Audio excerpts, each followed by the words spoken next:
En cuanto a las fases de la enfermedad, podemos distinguir una aguda, que dura semanas a meses, y es en la cual encontramos parásitos en la sangre del vertebrado, y es autolimitada hasta que aparezcan los anticuerpos que obligan al tripomastigote a buscar su forma de amastigote, que sería de resistencia. Y la fase crónica, que puede ser con patología demostrada o sin patología demostrada, que existe en el 70% de los infectados, en la cual nosotros no vamos a encontrar parásitos en la sangre y sí vamos a encontrar un paciente que tiene serología positiva para Chagas.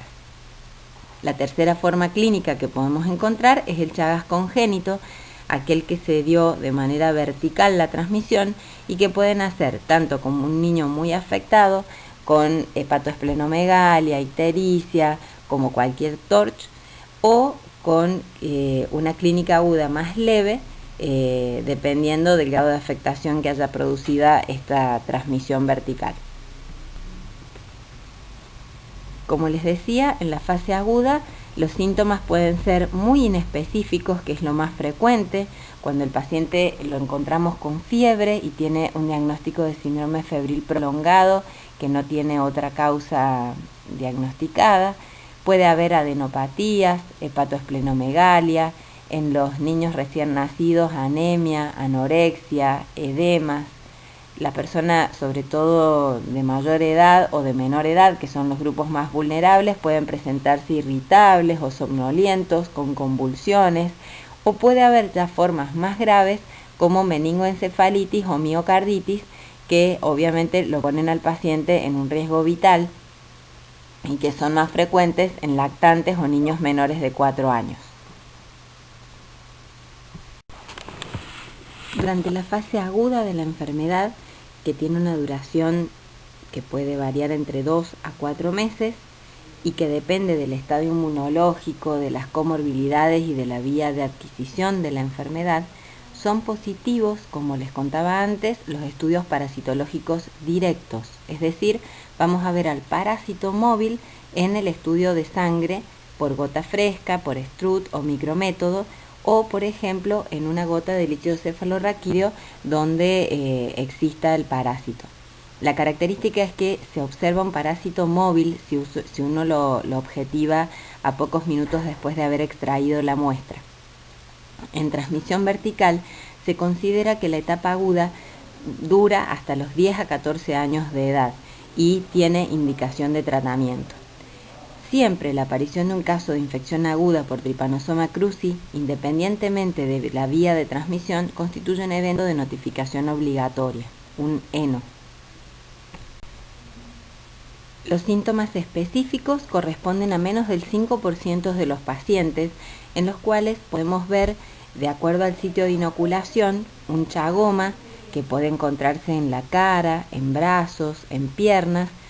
Es una lesión no dolorosa, con un aspecto forunculoide o erisipelatoide y con adenopatía satélite. También uno de los síntomas característicos de la enfermedad o complejo sintomático es el complejo oftalmoganglionar o signo de Romaña, que se caracteriza por edema bipalpebral, es un edema elástico que lo rodea un eritema rosado o violáceo tenue con adenopatía satélite y que suele asociarse a conjuntivitis y dacrioadenitis. En general dura entre 1 a 3 semanas, pero recientemente hemos tenido un caso en el cual los síntomas persistieron por 2 meses y se hizo finalmente el diagnóstico de Chagas agudo en una paciente de 56 años con esta característica, con este complejo oftalmoganglionar. Existen también los chagomas hematógenos,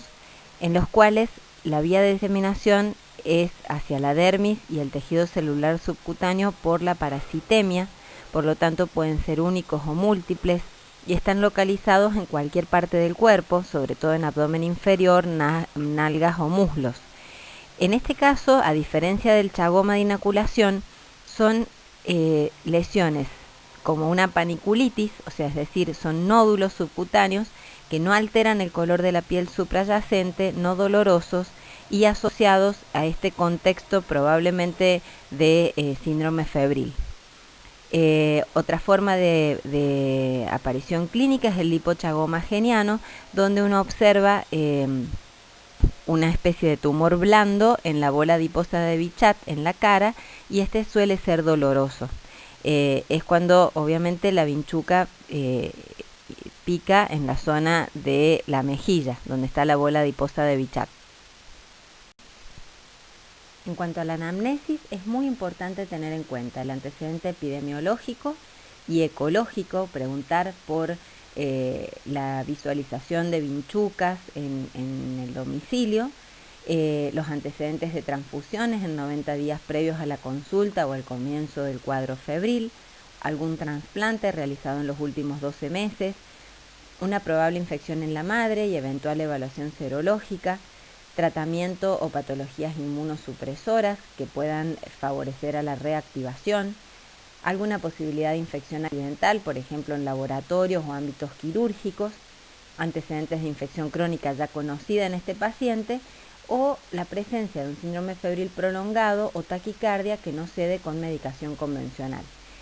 Les recuerdo que un síndrome febril prolongado se define como la presencia de fiebre durante 3 semanas sin encontrar la etiología, o al menos una semana luego de una internación en la cual hayamos hecho la mayoría de los estudios que descartan las causas comunes de fiebre, es decir, 3 semanas de estudios ambulatorios o una semana de fiebre luego de un proceso de internación en el que no se haya encontrado causa. En el caso del diagnóstico de la infección aguda, y para reforzar lo que hablábamos en diapos anteriores, la confirmación se realiza por la demostración del parásito por métodos parasitológicos directos. En general se pueden usar distintas técnicas, inclusive en laboratorios de baja complejidad, y los métodos de concentración que se suelen usar son el de gota fresca, el micrométodo con capilares o microhematocrito, el micrométodo con microtubo o el Strut. Esto depende de, obviamente, la complejidad que tenga el laboratorio, pero están diseñados para ser utilizados en laboratorios de baja complejidad y de esa manera poder llegar al diagnóstico, sobre todo en zonas más alejadas. En el caso de pacientes con síntomas neurológicos, hay que sospecharlo y pedir la búsqueda del parásito en líquido cefalorraquídeo,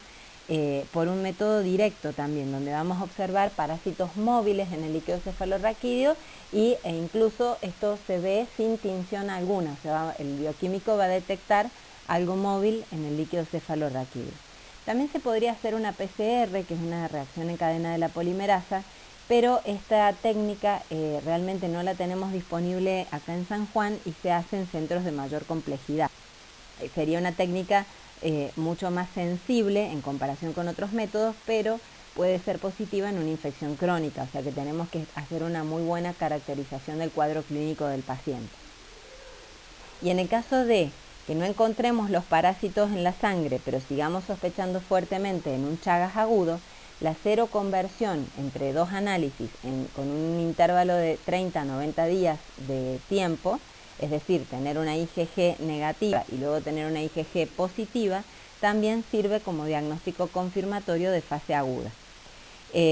Aunque en pacientes con inmunocompromiso o con tratamientos de enfermedades crónicas que generen inmunodepresión, esta seroconversión tiene menos valor en el diagnóstico.